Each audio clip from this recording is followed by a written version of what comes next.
Thank you very much.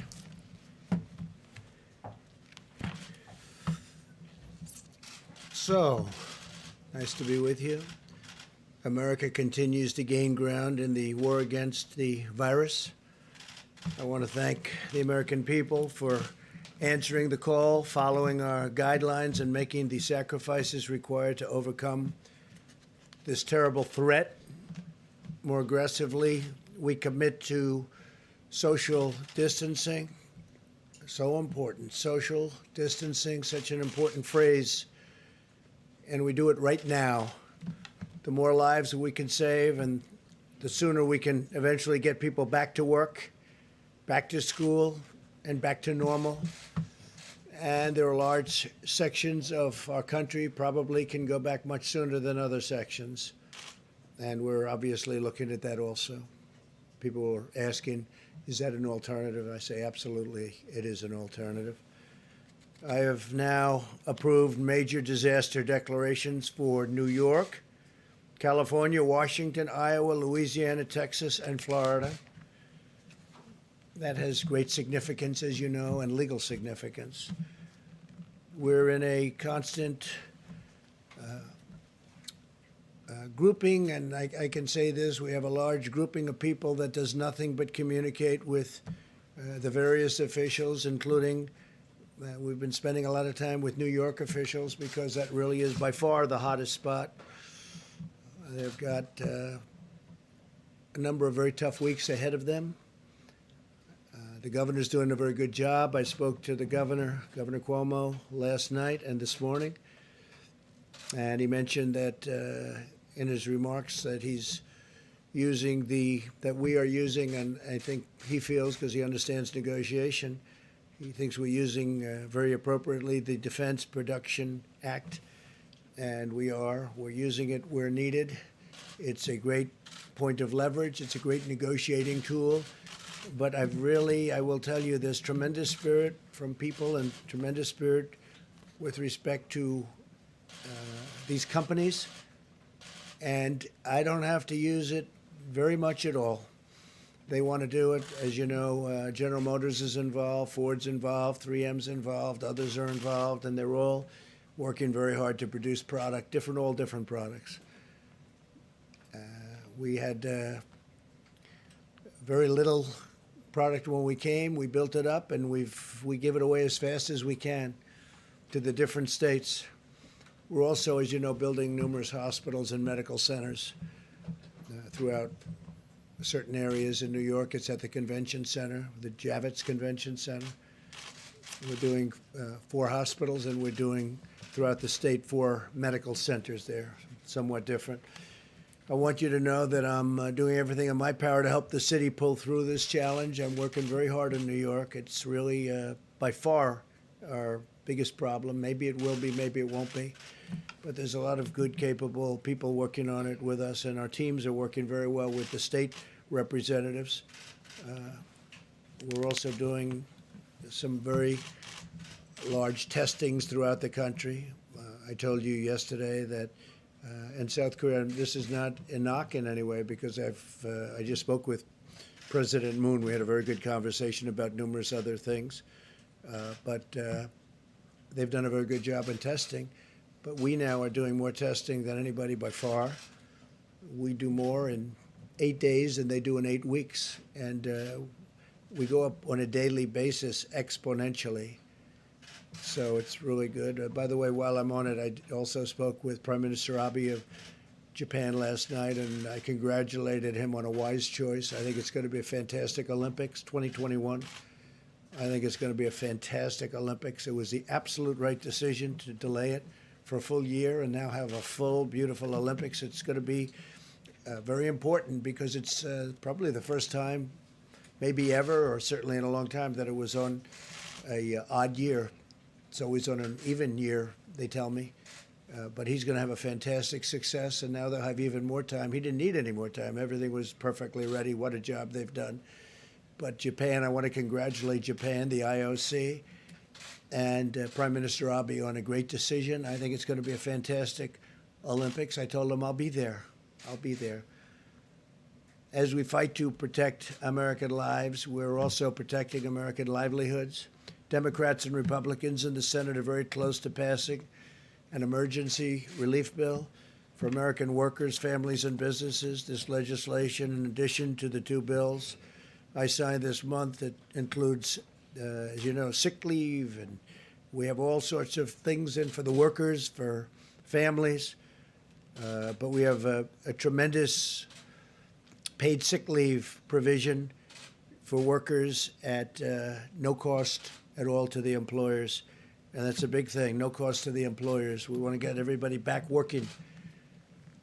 Together, this $2.2 trillion legislative package is bigger than anything, I believe, ever passed in Congress. Perhaps, relatively speaking, if you go back, look during the FDR New Deal days, there was something that if you time value it, you could say it was bigger. I don't know. But this is certainly, in terms of dollars, by far and away the biggest ever done. And that's a tremendous thing because a lot of this money goes to jobs, and families. The Senate bill, as you know, includes $350 billion in job retention loans for small businesses, with loan forgiveness available for businesses that continue paying their workers. They continue paying their workers. That's what we want. We want them to keep their workers and pay their workers. This will help businesses keep workers in the payroll and allow our economy to quickly accelerate as soon as we defeat the virus. $300 billion in direct cash payments will be available for every American citizen earning less than $99,000 per year. That would be $3,400 very quickly for the typical family of four. Nothing like that's ever been done in our country.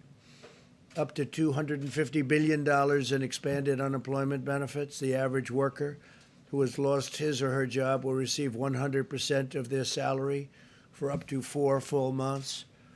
Unlike normal unemployment benefits, independent contractors and the self-employed will be eligible. So you have independent contractors and self-employed people will be eligible for this. Over $100 billion to support the heroic work of our doctors, nurses, and hospitals. They've been incredible. $45 billion for disaster relief fund. So we are setting up a fund of $45 billion for disaster relief.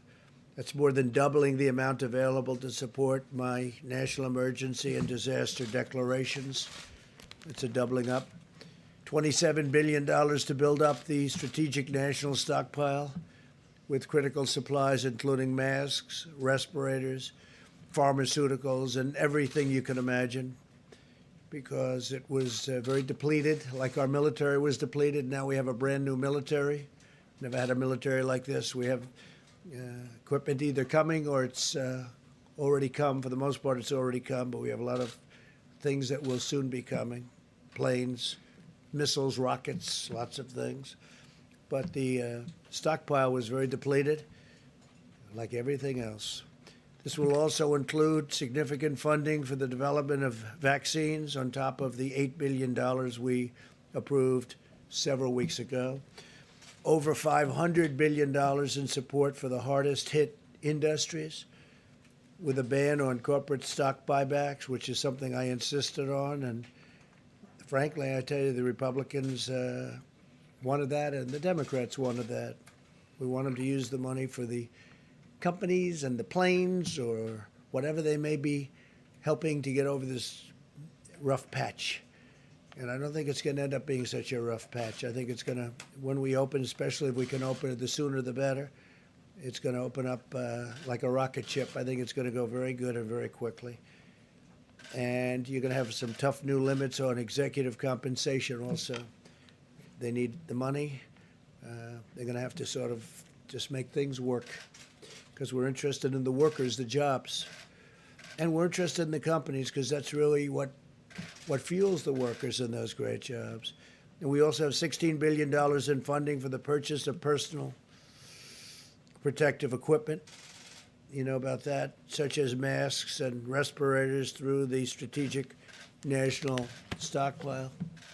I encourage the House to pass this vital legislation and send the bill to my desk for signature without delay. I will sign it immediately. We will have a signing, and it'll be a great signing and a great day for the American worker and for American families, and frankly, for American companies, some of which were having the best years they've ever had these last few years, and then a little bit less than a month ago, they went into a position that they haven't seen because of the hidden enemy, the virus. Earlier today, I spoke to the leaders of many of America's amazing nonprofit organizations. I thank them for their unwavering and unwavering devotion to American people, to American families, to our nation. And they have been fantastic. They've been collecting supplies, distributing food, supporting healthcare workers, caring for vulnerable workers and families. I encourage them to continue to do it. But I'll tell you, the nonprofits have been fantastic. They've been great. They're great people, actually. I know a lot of them. Finally, I want to provide a brief update on the critical supplies. Through FEMA, the federal government has delivered or is in the process of shipping 9.4 million N95 respirators. Think of that, 9.4 million. 20 million surgical masks, and we have others that we think are going to be delivered pretty quickly. The whole world, you know, it's not just us, it's not just the states. The whole world is trying to get these things, so in competition with many, many countries. I believe today you broke the 150 mark for the virus. We have 150 countries, over 150 countries where you have this virus. And nobody would ever believe a thing like that's possible. Nobody could have ever seen something like this coming. But now we know, and we know it can happen and happen again. And if it does, somebody's going to be very well prepared because of what we've learned and how we've done. It's been incredible how we've done. Remember, there's more tests than anybody by far. And the news, the reporters, the media always likes to bring South Korea. They called me and they told me, it's amazing, your testing procedures are amazing. Plus, we have a test that's a very high-level test, and it's a test that's very accurate. 3.1 million face shields, 2.6 million surgical gowns, 14.6 million gloves, and almost 6,000 ventilators, which go to the areas of greatest needs. We sent, over the last day, 4,000 ventilators to New York. And I spoke with the governor about that. He was happy. I spoke with the mayor also about that, Mayor de Blasio. He was very happy. It's hard not to be happy with the job we're doing, that I can tell you. Throughout this national emergency, everyday heroes continue to step forward and demonstrate the extraordinary character of our nation, including the people behind me. By the way, these people are amazing. They are amazing people, and they become, I don't know, maybe I should just speak for myself, but to me, they become friends. Maybe they don't like me. Maybe they don't. Maybe they do. I don't know. All I can tell you is they're talented people. They work very hard. In Maryland, a 7-year-old boy used his own birthday money to buy meals for dozens of senior citizens. In Nevada, a college student recruited 90 of her friends to help deliver groceries and supplies to the most vulnerable. This is happening all over the country, thousands and thousands of instances. I could stand up here all day and tell you about other things. In Minnesota, hundreds of medical students have volunteered to provide child care for hospital workers, helping to keep our doctors and nurses on the front lines, fighting to save lives. These inspiring Americans remind us that we all have a role to play in winning this great national battle, and it's really a worldwide battle. We're dealing with other nations all the time. The people here are, I am a little bit, I take calls from a lot of people. They're in trouble. A lot of countries are in big trouble. So now we will hear from our great Secretary of the Treasury. He's been working rather hard, I will tell you. Steve Mnuchin is a fantastic guy, and he loves our country, and he's been dealing with both sides, Republican and Democrats. He sort of lived over in that beautiful building. It's a very beautiful building. to me, one of the most beautiful buildings actually in the world, and he's gotten to know it, Steve, very well. So if we could have a little update, Steve, would be fantastic as to how we're doing and what it's looking like. Thank you.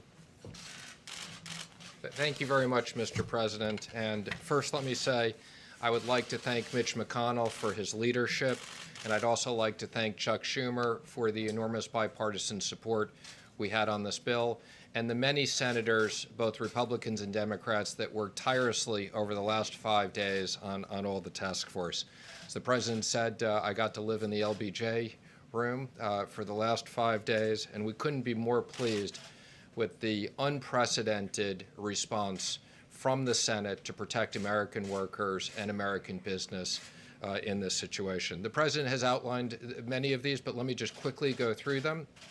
Again, small business retention loans. This will cover roughly 50% of the private payroll in small businesses, where we will immediately make loans that will supply 8 weeks of salaries as long as they keep workers employed and overhead. And those loans will be forgiven at the end of the period as long as they keep workers employed. These are SBA loans, but the Treasury will be issuing new regulations authorizing almost every single FDIC-insured bank to make these.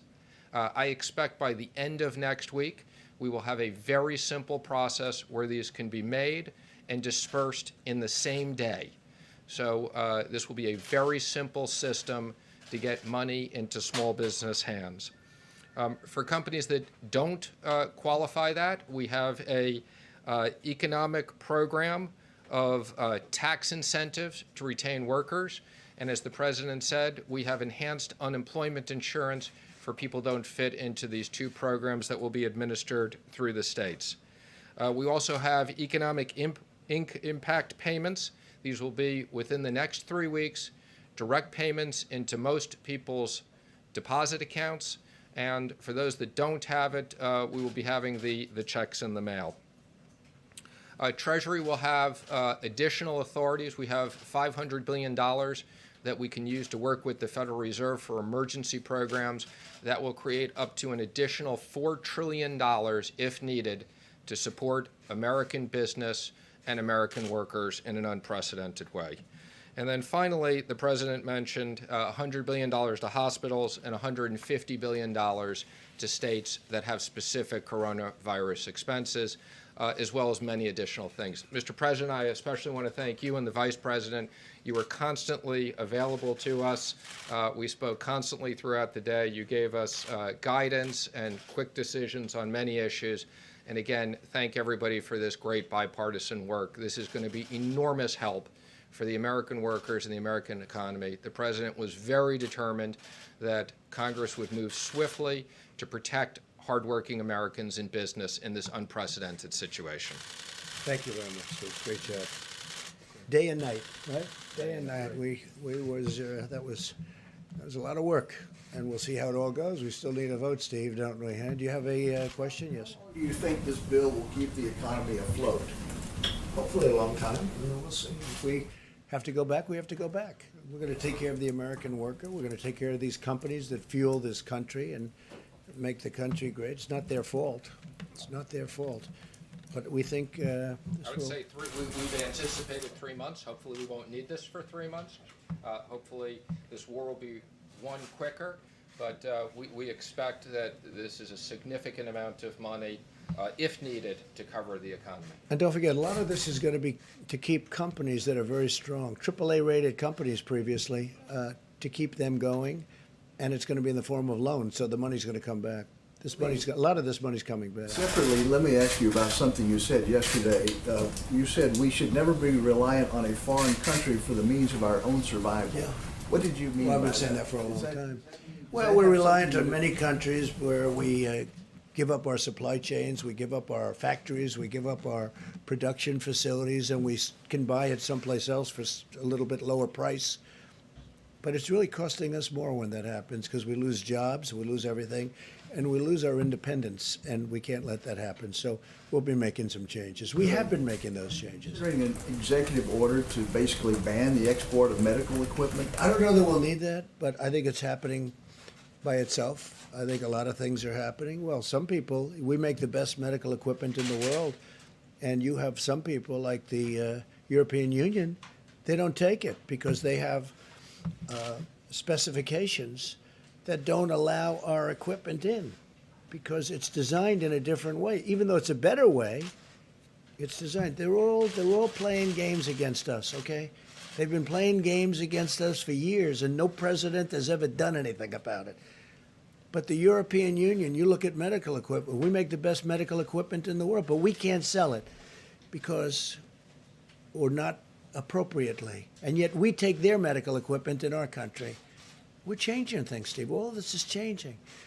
But they have specifications so that our equipment, designed specifically so that our equipment can't come into their countries. It's a very terrible thing that's happened to our country. And let me tell you, some of the people that took the biggest advantage of us are allies. You know, we talk about allies. They took advantage of us in many ways, but financially as well as even militarily. When you look at, if you look at NATO, the abuse that was given to our country on NATO, where they wouldn't pay. And we were paying for everybody. We're paying. Now, because of me, they're paying a lot. Now they've paid $135 billion more. And then ultimately, Secretary General Stoltenberg, who I think you would say is maybe my biggest fan, we got him to pay an additional $400 billion, other countries. And but you know that, and then there's the trade. They make it almost impossible for us to have a fair deal. They know this. They know I'm just waiting. We have all the advantages, by the way. It's going to be easy when I decide to do it. But this isn't the right time to do it. But we've been treated very, very unfairly by the European Union. Please. Mr. President, 4 Republican senators have indicated that the extra $600 for unemployment insurance may encourage workers to leave their jobs, even though you can only collect unemployment if you're fired. I'm curious what you think of that concern. Well, I know the issue very well. We talked about it just a little while ago. I'm going to let you maybe discuss that. Sure. Now, the President and I spoke to several of those senators today, but let me just explain the issue, which is we wanted to have enhanced unemployment insurance. Most of these state systems have technology that's 30 years old or older. So if we had the ability to customize this with much more specifics, we would have. This was the only way we could assure that the states could get money out quickly in a fair way, so we used $600 across the board. And I don't think it'll create incentives. Most Americans, what they want to keep their jobs. And I said for 50% of these businesses, they will have the businesses keep those jobs.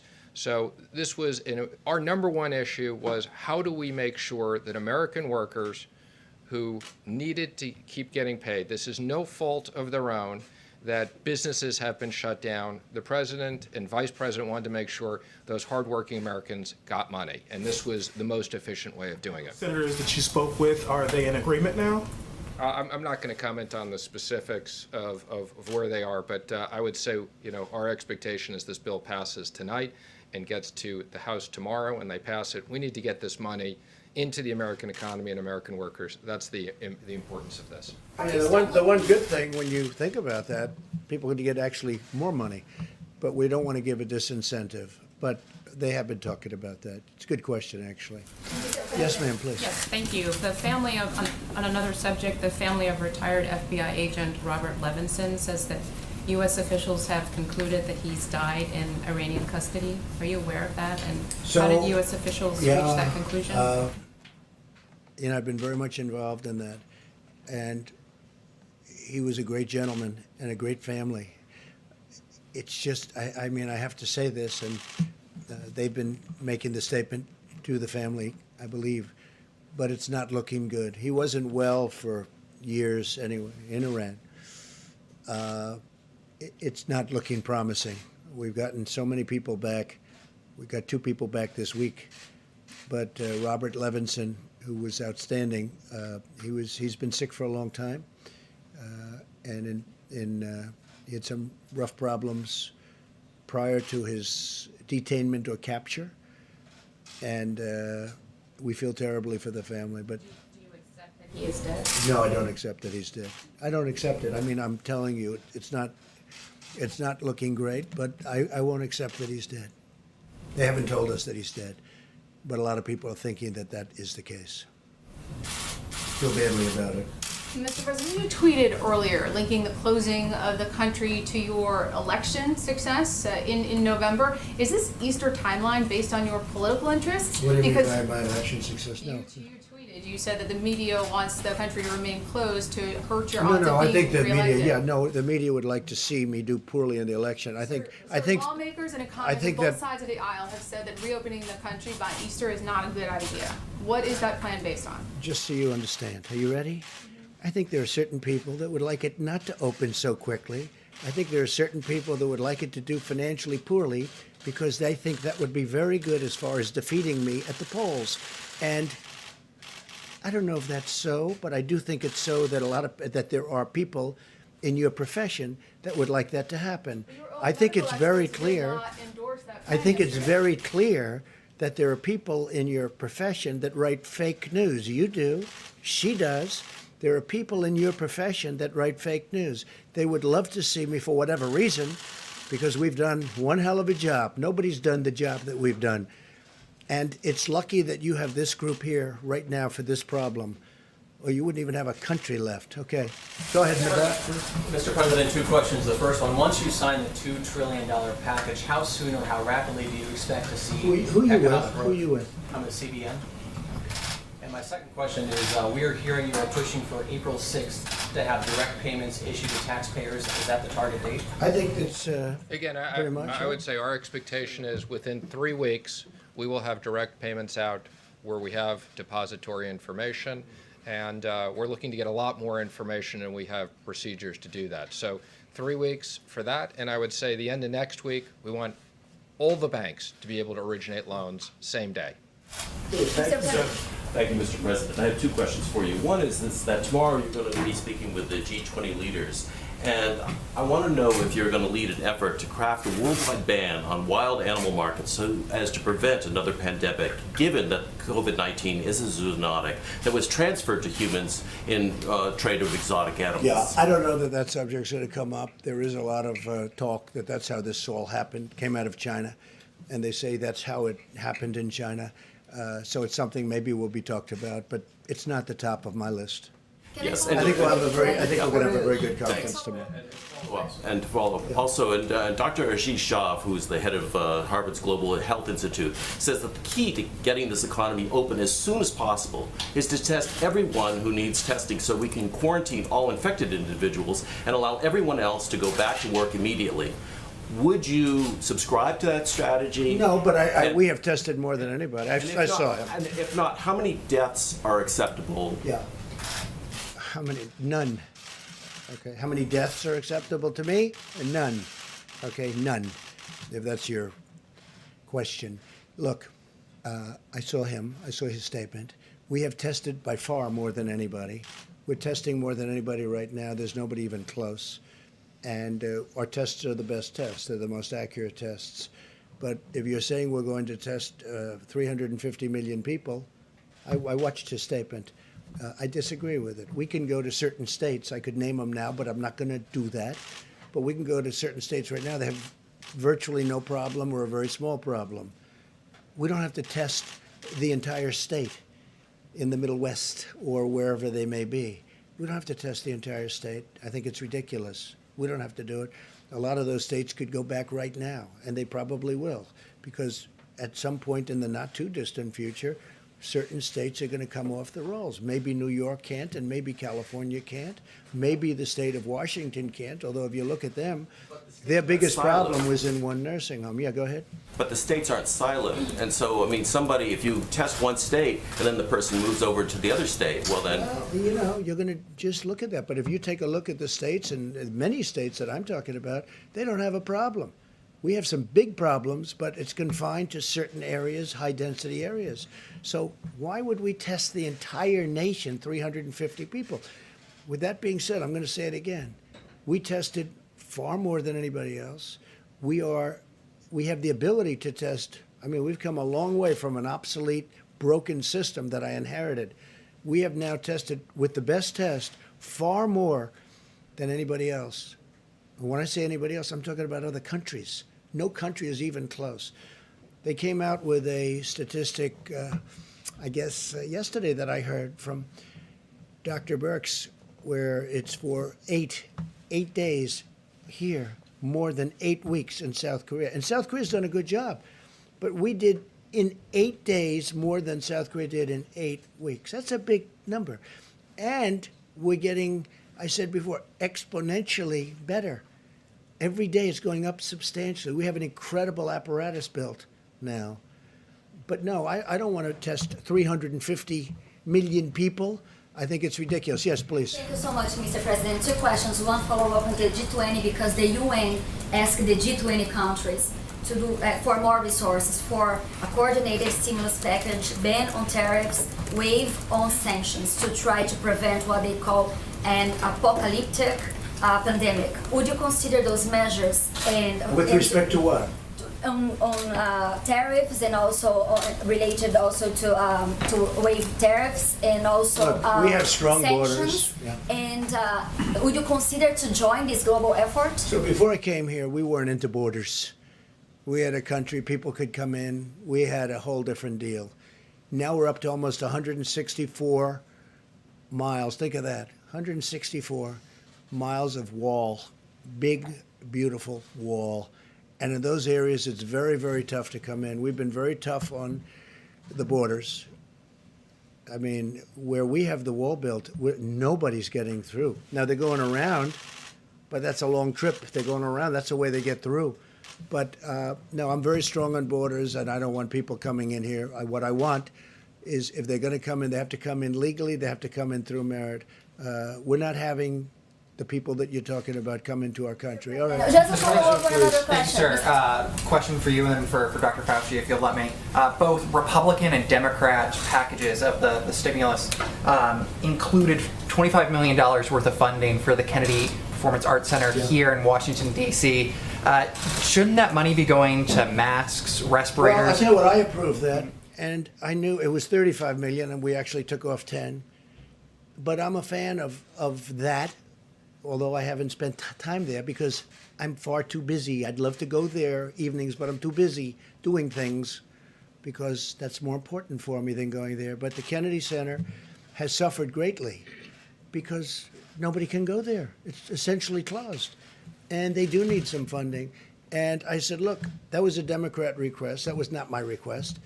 But you got to give them something. It's something that they wanted. You know, it works that way. Well, the Democrats have treated us fairly. I really believe that we've had a very good back and forth. And I say that with respect to Chuck Schumer. I spoke to him a number of times. But, you know, they had requests also. So that was a request. There were 35, as you know, and it came down to 25. We got it down to 25. We agreed. I said, that's a lousy soundbite. That's not a good soundbite, but that's the way life works. With that being said, the Kennedy Center, they do a beautiful job, an incredible job. David Rubenstein does a fantastic job. He's very much involved, and he puts up a lot of money, and he does things that a lot of people wouldn't be able to do or do. But they've been essentially closed. They have tremendous deficits that are built up. I mean, this thing has been devastating to it. So I didn't have a big problem with it. But this was a request from the Democrats because of the fact that they have a facility that's essentially closed up. May I ask Another a question, sir. In other words, you couldn't go there if you wanted to. If I wanted to go there tonight to look at Romeo and Juliet, I'd love to see Romeo and Juliet tonight, right?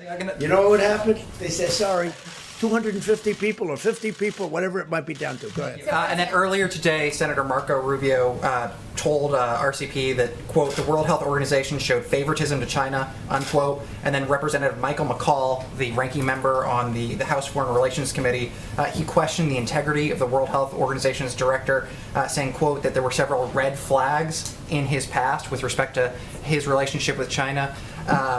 Do you agree? Do you think the World Health Organization showed favoritism? And then once all the dust settles, do you think that the United States should re-explore its relationship with the World Health Organization? Well, I think there is a lot of, certainly a lot of talk that it's been very unfair.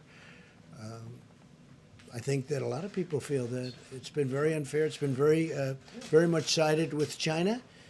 and a lot of people are not happy about it. At the same time, Dr. Fauci and myself and other people, there are people on there that we like and we know.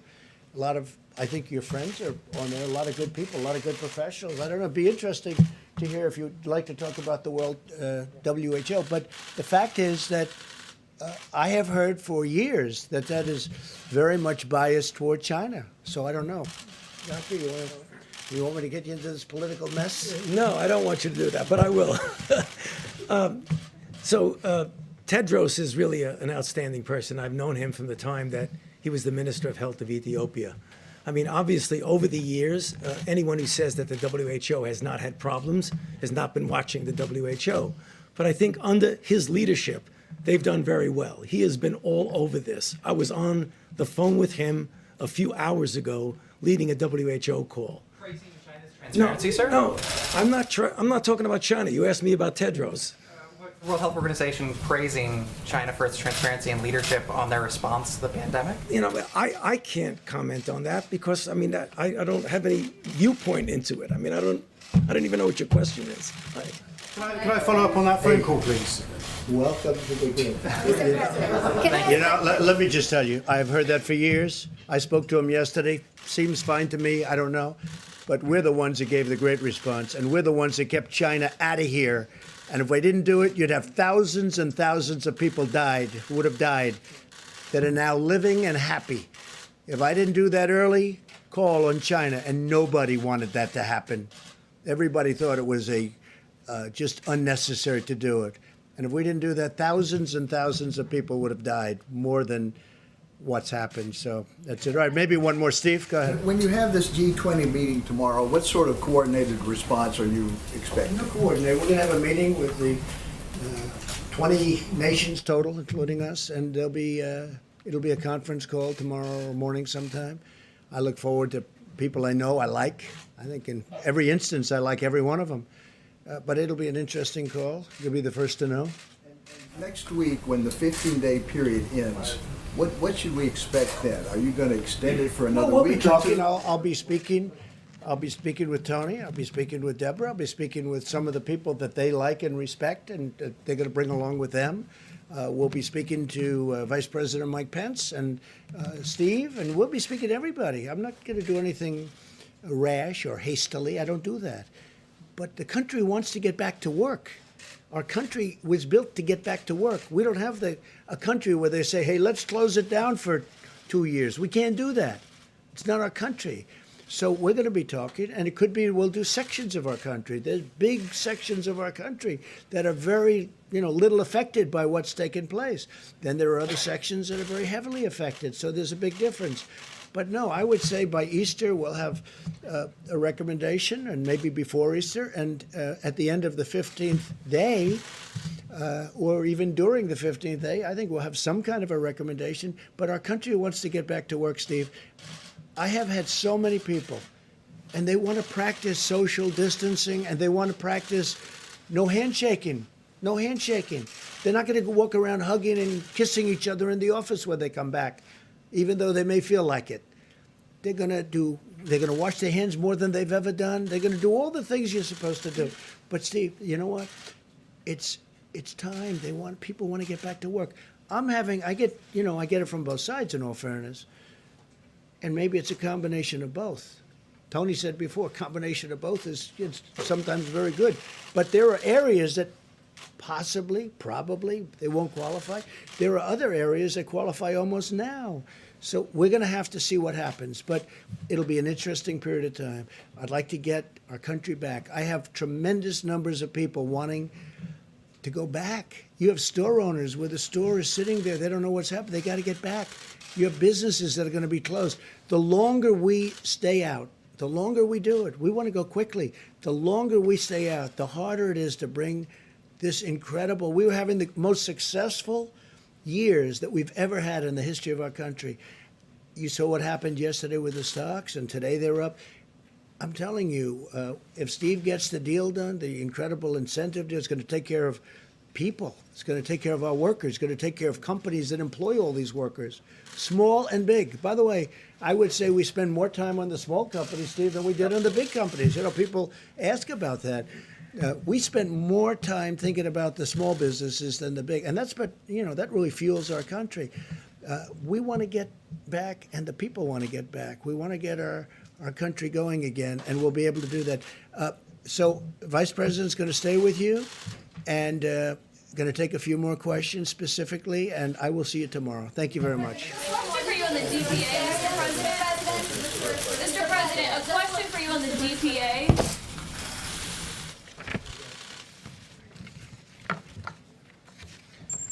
Well, thank you all. A report on today's action by the White House Coronavirus Task Force. The President and our entire team continue to be inspired. By the way, people all across this country are putting into practice 15 days to slow the spread. We are 10 days into the 15 days. And let me say again to every American, if you're in an area that's been impacted by the coronavirus, it's absolutely essential that you listen to state and local authorities for guidance. But for every American, what you can do is implement the practices outlined in the President's coronavirus guidelines today. Because we truly do believe that, as millions of Americans have done and will continue to do, that we can significantly impact the rate of growth in this epidemic in our country. We can spare Americans from exposure to the coronavirus, and we can save lives. And so on behalf of the President and our entire task force, I want to say thank you to the American people. Thank you for your cooperation. Thank you for embracing the principles in 15 days to slow the spread. We heard about that cooperation today in a series of conference calls. We spoke with equipment manufacturers who are stepping forward as never before to assist us in developing the medical equipment that is essential, whether it be masks or other medical supplies or ventilators. FEMA reported to our task force today that hundreds of companies have stepped forward to be involved in the supply chain, and we are vetting nearly 70 of those countries for specific repurposing of their manufacturing to produce everything from masks to gloves to gowns and, of course, to ventilators. We also had a very productive call with Secretary Betsy DeVos with education leaders from around the country today. And let me say on behalf of the President and a grateful nation, thank you to all of our teachers, many of whom are now home, teaching children from afar, even in many cases while they have their own kids home from school. You are truly heroes. And the Department of Education, as well as your State Department of Education, are grateful to each and every one of you who find yourselves educating out of home. And the Department of Education has a helpful website on coronavirus recommendations, ed.gov/coronavirus. And as we mentioned before, Secretary Betsy DeVos and Secretary Sonny Perdue will be joining us at this podium on Friday to speak about distance learning recommendations that have been made not just for secondary or for college education, but also for K through 12 education. We're opening up avenues, creating new flexibility so that not only college students can continue to be involved in learning from afar, but children K through 12 can do the same. Secretary Perdue will also be here to talk about the food lunch program and free and reduced lunches. Today, the President and I also spoke to over 150 CEOs of the top nonprofit organizations in the country. We thanked them for their ongoing work, supplying the needs not only of people impacted by the coronavirus, but the most vulnerable among us in our communities. Organizations like Red Cross, the Salvation Army, Feeding America are all still working every day. And we promise to urge every American, if you have the means and have the ability, continue to be generous to nonprofit organizations that are helping those most in need in your community. The President marshaled a whole of government approach, and that means working with our governors today.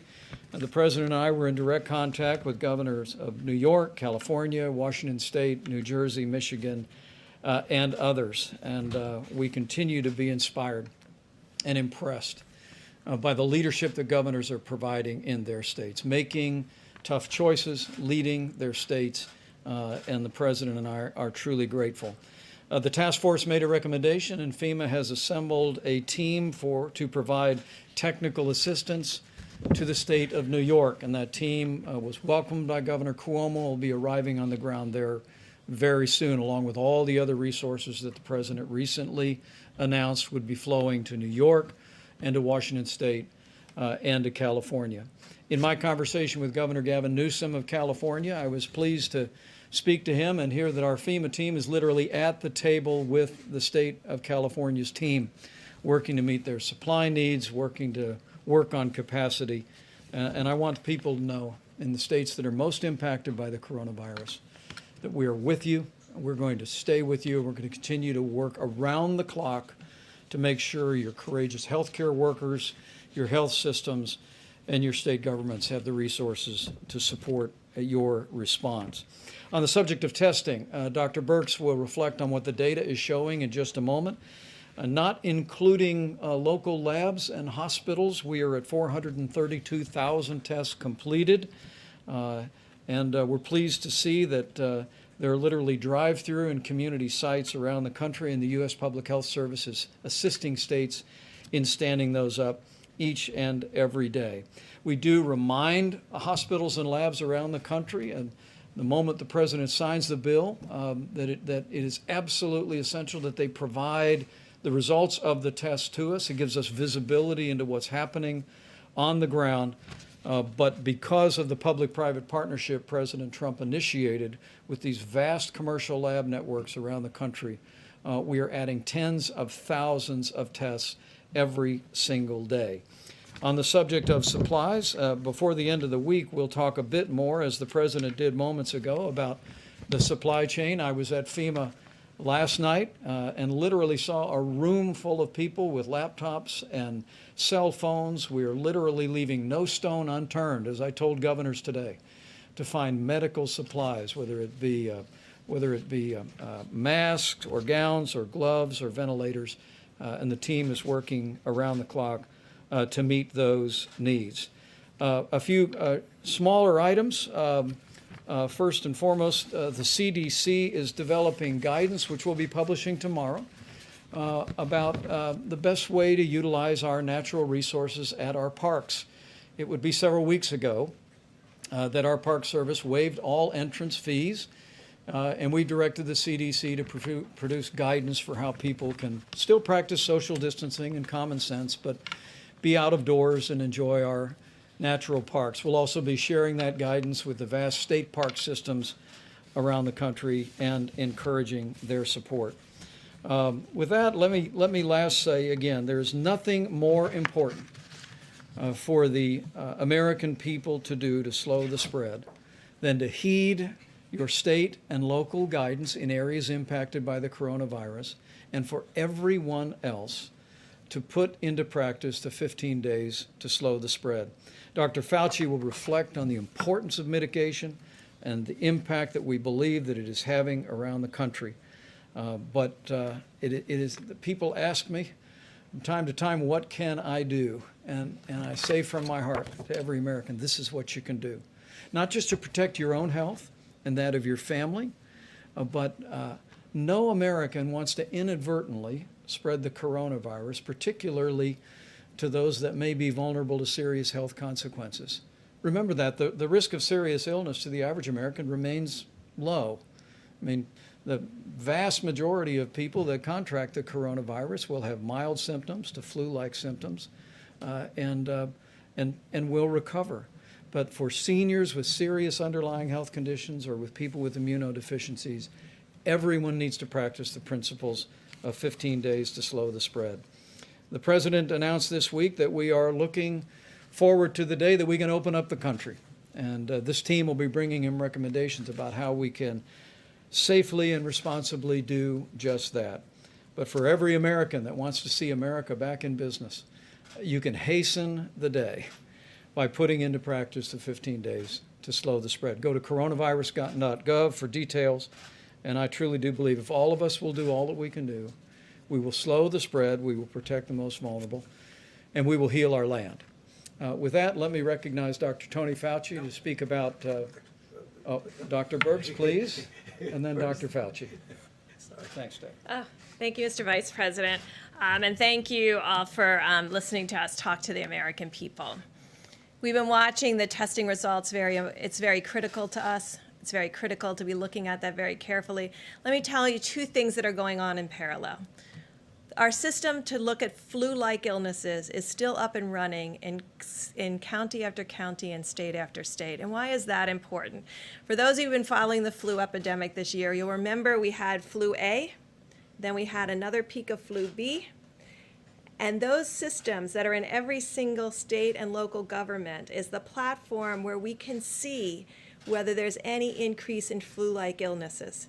So if you have very few cases in your state and in your counties, maintain your flu surveillance system that you work closely with the CDC on, and look for changes in your slope of new flu-like illnesses.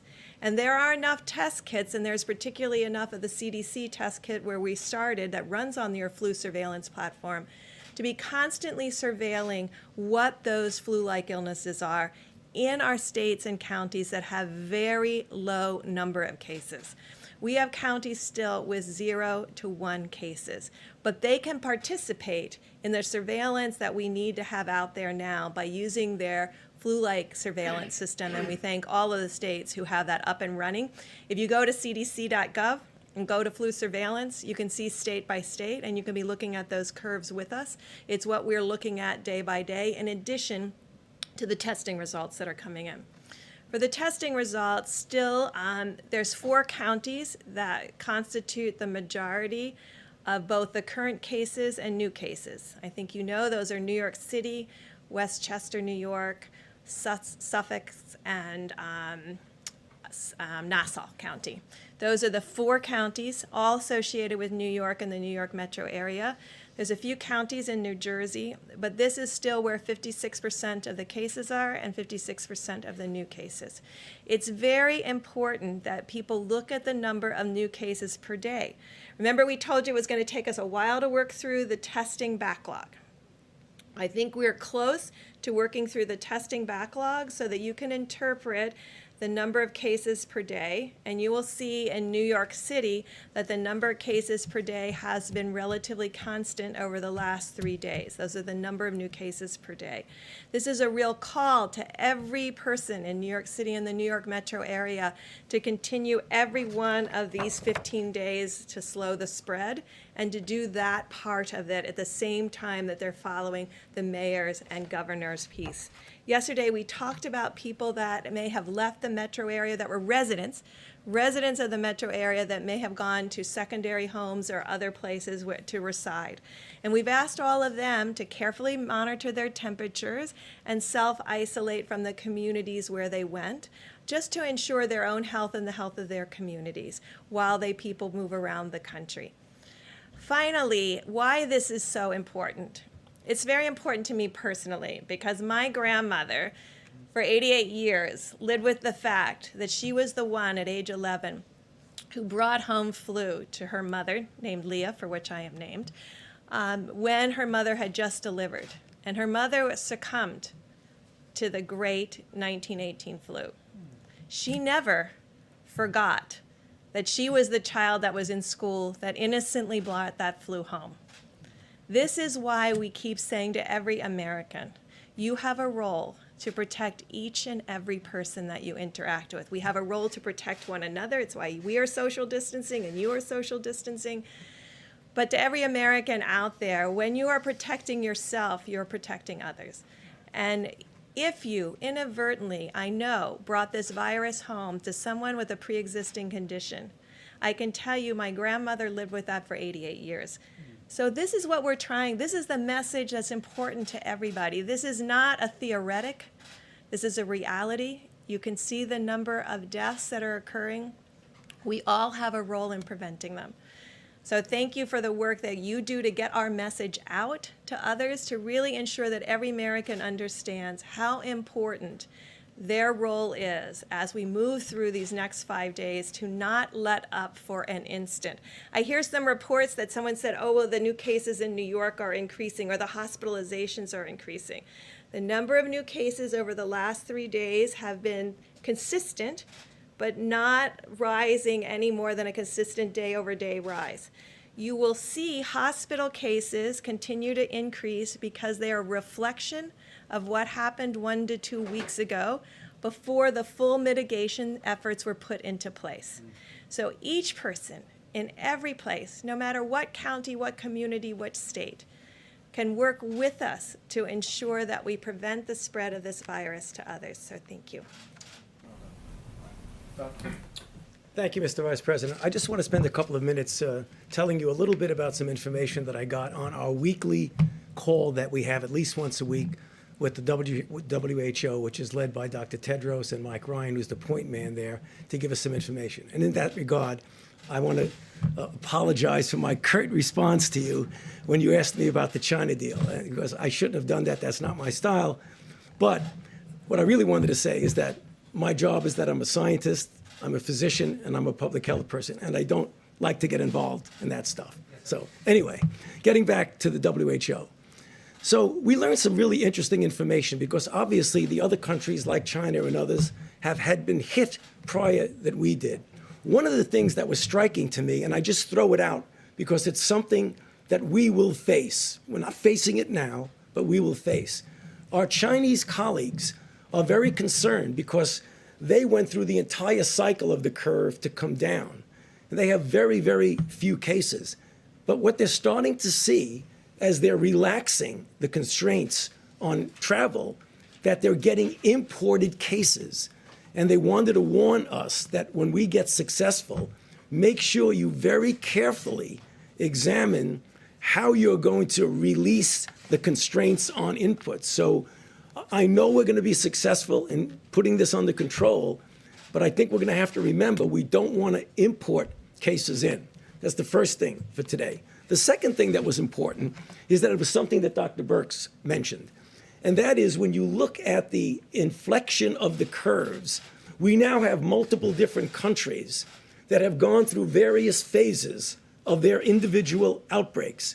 And you could learn something from them about where you are in your own outbreak. For example, when China went up, what happened is they just didn't turn around.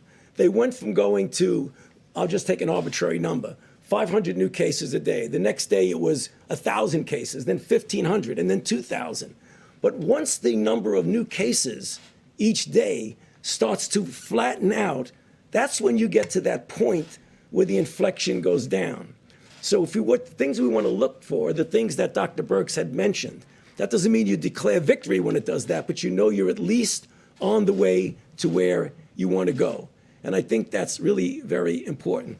The third and final thing that I think gets back to the question that many of you in the audience have asked of us is about, would this possibly become a seasonal cyclic thing? And I've always indicated to you that I think it very well might. And the reason I say that is that what we're starting to see now in the Southern Hemisphere, in Southern Africa, and in the Southern Hemisphere countries is that we're having cases that are appearing as they go into their winter season. And if, in fact, they have a substantial outbreak, it will be inevitable that we need to be prepared that we'll get a cycle around the second time. What does that mean for us in what we're doing? It totally emphasizes the need to do what we're doing in developing a vaccine, testing it quickly, and trying to get it ready so that we'll have a vaccine available for that next cycle. In addition, to do the randomized controlled trials of drugs so that we will have a menu of drugs that we have shown to be effective and shown to be safe. Because I know we'll be successful in putting this down now, but we really need to be prepared for another cycle. And what we're doing, I believe, will prepare us well. Thank you. Thanks, Doc. We'll take a few questions, please. Mr. Vice President, on ventilators, some really important reporting from the Center of Public Integrity today. They suggested that there's only 16,000 in the national stockpile. Can you just give us some clarity? How many ventilators do you have in the national stockpile? Who else is making them, and how long will it take for them to make a critical mass, because based on the Center for Public Integrity, it appears there aren't enough if people are going to die as a result. Ventilators has been a singular focus of a good portion of our supply chain stabilization task force at FEMA since the president stood up FEMA's National Response Center. And we're making progress in a variety of ways. First, there is the national stockpile, which you refer, and depending on what's been distributed, we just delivered 4,000 ventilators to New York, including ventilators that we sent to New York City. But there's that number of some 20,000, less than 20,000. I won't dispute your number. Beyond that, there literally are, by most estimates, more than 150,000 ventilators in the broad healthcare system all across the country. We also, working with anesthesiologists, and there was a very important conference call today, we have determined several weeks ago that the devices that anesthesiologists use for outpatient surgery can be converted with the change of a single vent to a very useful ventilator.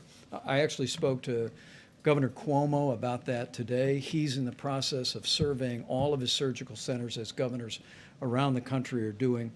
We literally believe there's tens of thousands of ventilators that can be converted now that the FDA has given guidance.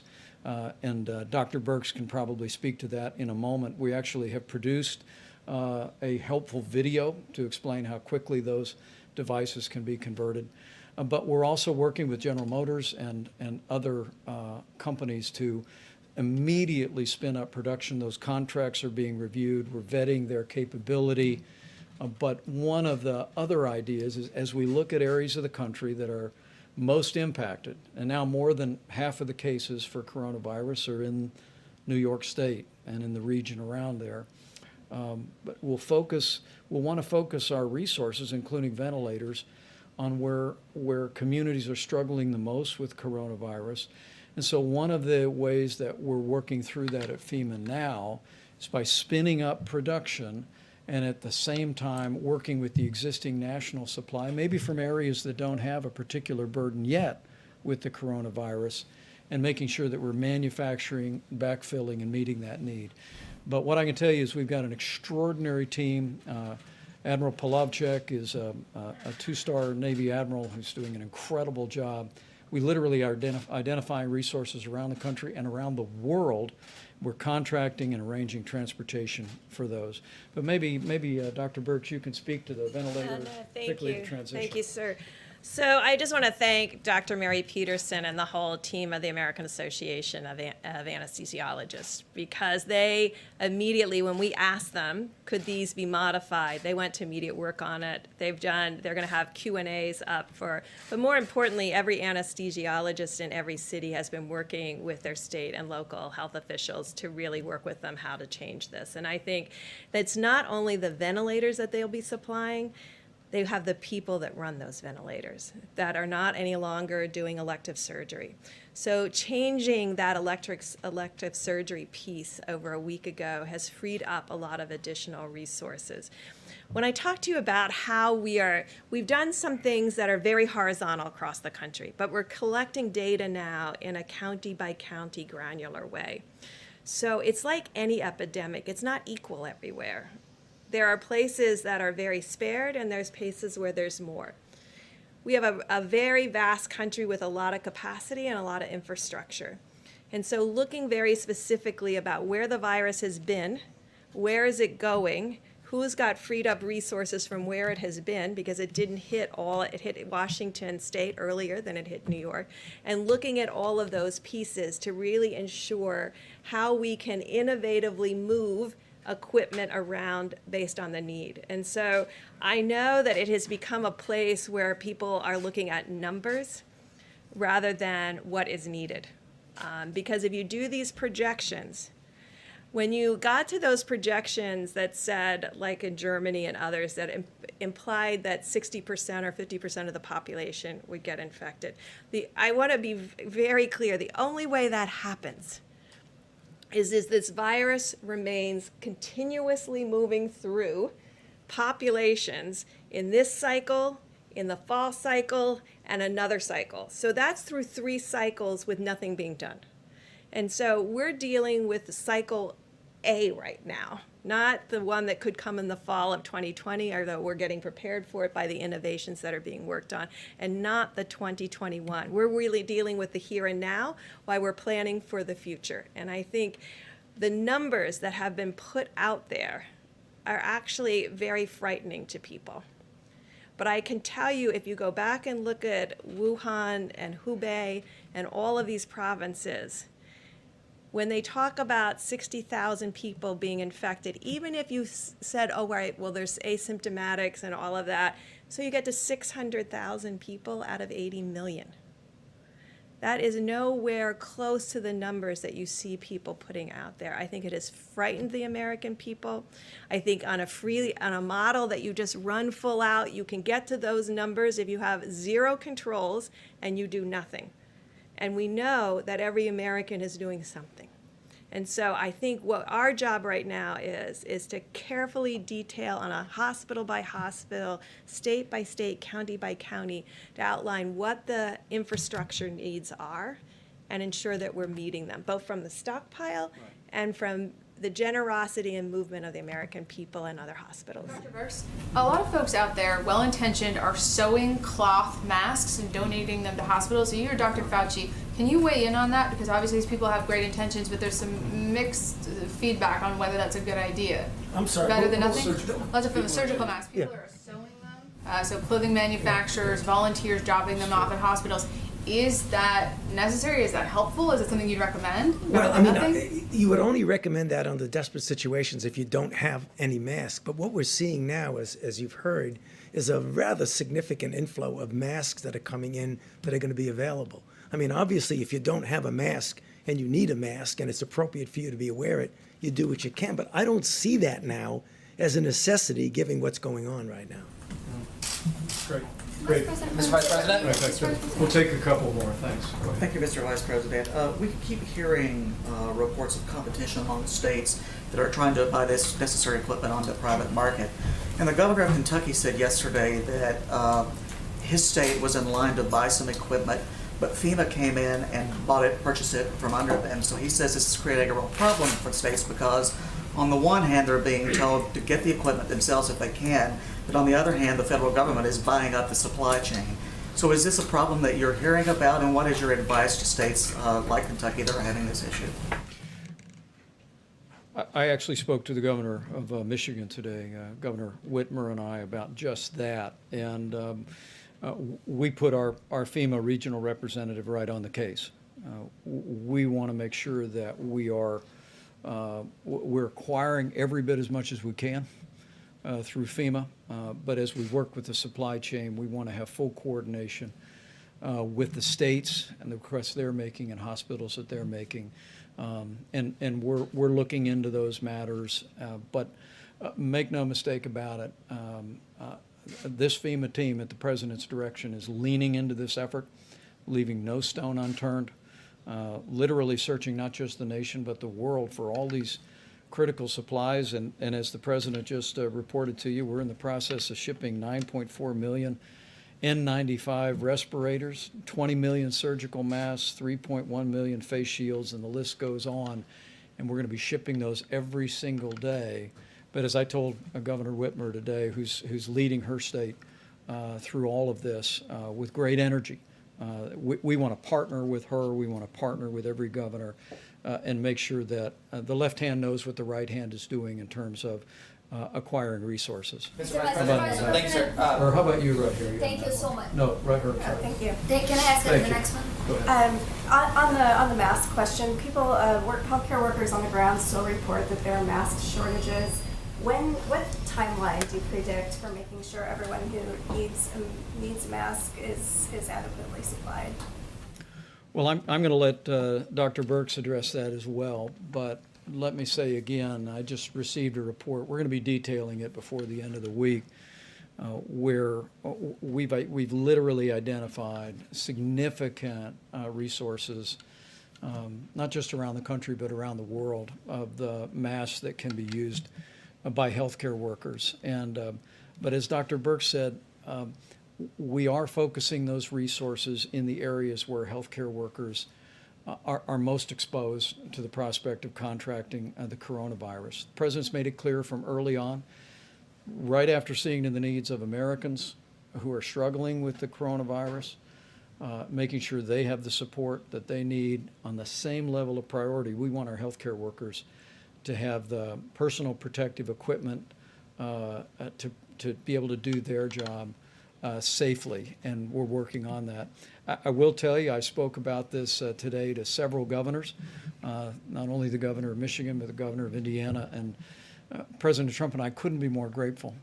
The way governors around the country are joining us in calling on businesses to go back to their warehouses and identify industrial masks, N95 masks, that because of the change that President Trump insisted on in the law, can now be used by hospital workers. And they're perfectly acceptable to protect a healthcare worker from the possibility of a respiratory disease.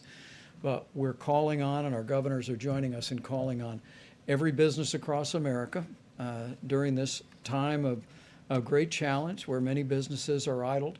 Go back to your storehouses, identify N95 industrial masks, and as I told our governors today, they can call FEMA, they can call the state healthcare services, or they can just load them up on a flatbed and drive them over to their local hospital. And literally, we hear stories in every state in the union of people doing that. And so it's happening all at the same time, and we'll be detailing the progress we're making on masks. Anything further, Deb?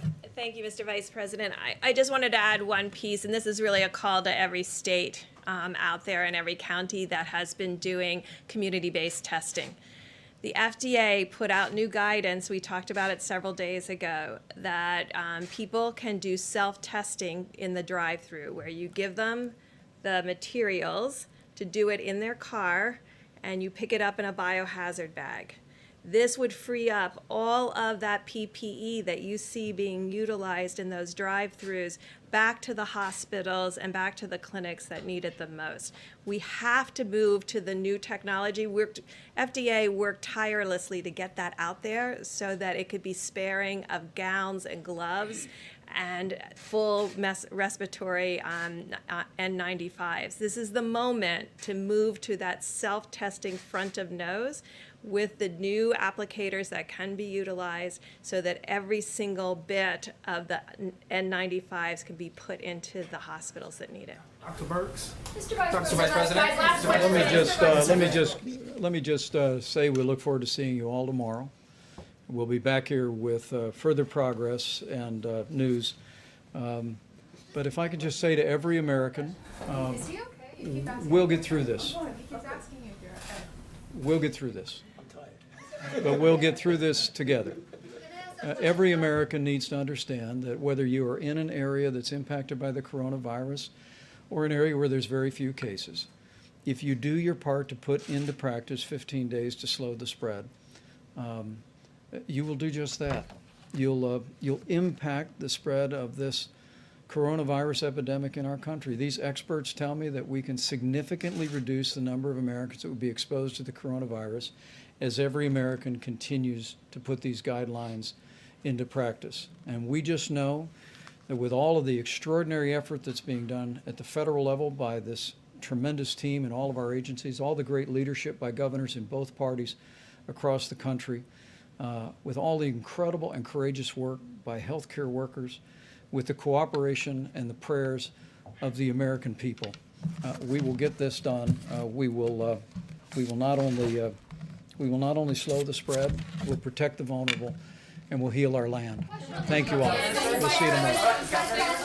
Question on the area